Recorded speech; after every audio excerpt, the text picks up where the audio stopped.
Hello दोस्तों, आपका मेरे चैनल में स्वागत है। आज की कहानी का नाम है माँ तो माँ होती है। तो चलिए कहानी शुरू करते हैं। एक गांव में चांदनी नाम की औरत रहती थी। उसके एक प्रिंस नाम का लड़का था। चांदनी के पति का नाम श्यामलाल था।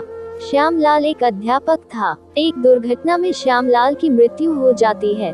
चांदनी श्यामलाल की पेंशन पा रही थी, जिससे उसके घर का पूरा खर्चा चल रहा था। प्रिंस की पढ़ाई लिखाई का खर्चा भी चांदनी की पेंशन से चल रहा था। चांदनी प्रिंस को पढ़ाने के लिए अपने लिए कोई भी खर्चा नहीं करती थी। चांदनी की साड़ी एक किनारे से फट गई थी। माँ की ऐसी स्थिति को देखकर प्रिंस भी मन लगाकर पढ़ाई करता है और अपनी कक्षा में अव्वल नंबर आता। प्रिंस ने अपने स्कूल में टॉप किया और आगे की पढ़ाई करने के लिए वही कॉलेज गया। कॉलेज में भी उसने जिले में प्रथम स्थान प्राप्त किया। कई बार टॉप करने से सरकार ने उसको छात्रवृत्ति देनी शुरू कर दी। अब चांदनी के ऊपर से प्रिंस की पढ़ाई का भार कम हो गया। प्रिंस ने जब अपनी पूरी पढ़ाई कर ली तब वह माँ की इजाजत लेकर अमेरिका के लिए चला गया। अमेरिका में उसने नौकरी कर ली। अमेरिका से प्रिंस रोज अपनी माँ से फोन पर बात किया करता था। अमेरिका में प्रिंस को एक लड़की से प्यार हो जाता है जिसका नाम श्रेया था। प्रिंस ने अपनी माँ से पूछकर श्रेया से शादी कर ली। अब प्रिंस के स्वभाव में धीरे धीरे बदलाव आने लगा। अब वह कभी कभी ही माँ से बात किया करता था। चांदनी सोचा करती कि मेरे बेटे को बहुत काम होता है और वह बहुत व्यस्त होगा, इसलिए रोज फोन नहीं कर पाता। धीरे धीरे प्रिंस ने अपनी माँ के पास फोन लगाना ही बंद कर दिया है। वह अपने माँ को भूल चुका था। एक दिन श्रेया ने कहा कि तुम्हारे पास कितनी संपत्ति है। प्रिंस ने कहा कि मेरी माँ पेंशन पाती है और जमीन हमारे पास काफी ज्यादा है और घर भी हमारा अच्छा बना हुआ है। इसके बाद श्रेया ने प्रिंस को कुछ कहा। प्रिंस ने फिर अपनी माँ के पास फोन लगाया। हेलो माँ, मैं प्रिंस बोल रहा हूँ। कैसी हो माँ? चांदनी ने 2 साल बाद अपने बेटे की आवाज सुन रही थी। वह कुछ देर तक चुप रही। चांदनी की आंखों में आंसू आ गए। कोई उत्तर न मिलने पर प्रिंस ने फिर से कहा, हेलो माँ। चांदनी खुशी से बोली, मैं ठीक हूँ बेटे। ये बताओ तुम और बहू दोनों कैसे हो? हम दोनों ठीक है माँ, आपकी बहुत याद आती है। अच्छा सुनो माँ, मैं अगले महीने इंडिया आ रहा हूँ तुम्हें लेने। चांदनी आश्चर्य से बोली, क्या सच? प्रिंस बोला, हाँ माँ, अब हम सब साथ ही रहेंगे। श्रेया कह रही थी माजी को अमेरिका ले आओ, वहाँ अकेली बहुत परेशान हो रही होंगी। हेलो, सुन रही हो माँ? हाँ बेटे। बूढ़ी आंखों से खुशी की अश्रुधारा बह निकली।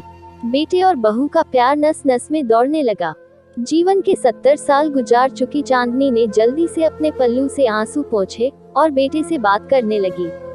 बूढ़ी चांदनी ने मोहल्ले भर में दौड़ दौड़ कर ये खबर सबको सुना दी। सभी खुश थे कि चलो बुढ़ापा चैन से बेटे और बहू के साथ गुजर जाएगा। प्रिंस अकेला आया था। उसने कहा कि माँ, हमें जल्दी ही वापस जाना है, इसलिए जो भी रुपया पैसा किसी से लेना है वो लेकर रख लो और तब तक मैं किसी प्रॉपर्टी डीलर से मकान और जमीन की बात करता हूँ। माँ ने पूछा, मकान और जमीन? हाँ माँ, अब ये मकान और जमीन बेचनी पड़ेगी, वरना कौन इसकी देखभाल करेगा? हम सब तो अब अमेरिका में ही रहेंगे। बूढ़ी आंखों ने मकान के कोने कोने को ऐसे निहारा जैसे किसी अबोध बच्चे को सहला रही हो। आनन फानन और औने पौने दाम में प्रिंस ने मकान बेच दिया। चांदनी ने वो जरूरी सामान समेटा जिससे उनको बहुत ज्यादा लगाव था। प्रिंस टैक्सी मंगवा चुका था। एयरपोर्ट पहुंचकर प्रिंस ने कहा, माँ तुम यहाँ बैठो, मैं अंदर जाकर सामान की जांच और बोर्डिंग और वीजा का काम निपटा लेता हूँ। ठीक है बेटे। चांदनी वहीं पास की बेंच पर बैठ गई। काफी समय बीत चुका था। बाहर बैठी चांदनी बार बार उस दरवाजे की तरफ देख रही थी जिसमें प्रिंस गया था, लेकिन अभी तक बाहर नहीं आया। शायद अंदर बहुत भीड़ होगी सोचकर बूढ़ी आंखें फिर से टकटकी लगाए देखने लगती। अंधेरा हो चुका था। एयरपोर्ट के बाहर गहमागहमी कम हो चुकी था। माँ जी, किससे मिलना है? एक कर्मचारी ने वृद्धा से पूछा। मेरा बेटा अंदर गया था टिकट लेने, वो मुझे अमेरिका लेकर जा रहा है, चांदनी ने घबराकर कहा। लेकिन अंदर तो कोई पैसेंजर नहीं है, अमेरिका जाने वाली फ्लाइट तो दोपहर में ही चली गई। क्या नाम था आपके बेटे का? कर्मचारी ने सवाल किया। प्रिंस। सावित्री के चेहरे पे चिंता की लकीरें उभर आई। कर्मचारी अंदर गया और कुछ देर बाद बाहर आकर बोला, माँ जी आपका बेटा प्रिंस तो अमेरिका जाने वाली फ्लाइट से कब का जा चुका है। क्या? वृद्धा की आंखों से आंसुओं का सैलाब फूट पड़ा। बूढ़ी माँ का रोम रोम कांप उठा। किसी तरह वापस घर पहुंची तो सब बिक चुका था। रात में घर के बाहर चबूतरे पर ही सो गई। सुबह हुई तो दयालु मकान मालिक ने एक कमरा रहने को दे दिया। पति की पेंशन से घर का किराया और खाने का काम चलने लगा।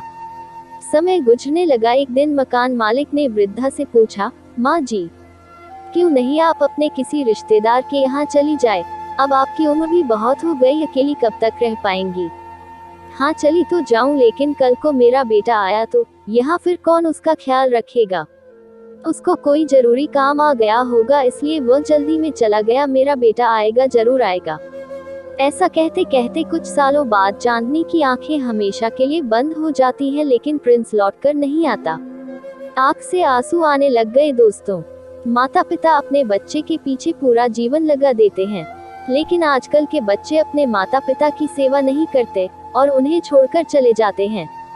इस कहानी से हमें यह शिक्षा मिलती है कि संतान चाहे जितना भी गलत करे, माँ तो माँ ही होती है। यदि आपको यह कहानी पसंद आई हो तो वीडियो को लाइक और ऐसी और वीडियो के लिए चैनल को सब्सक्राइब करें। मिलते हैं अगले वीडियो में।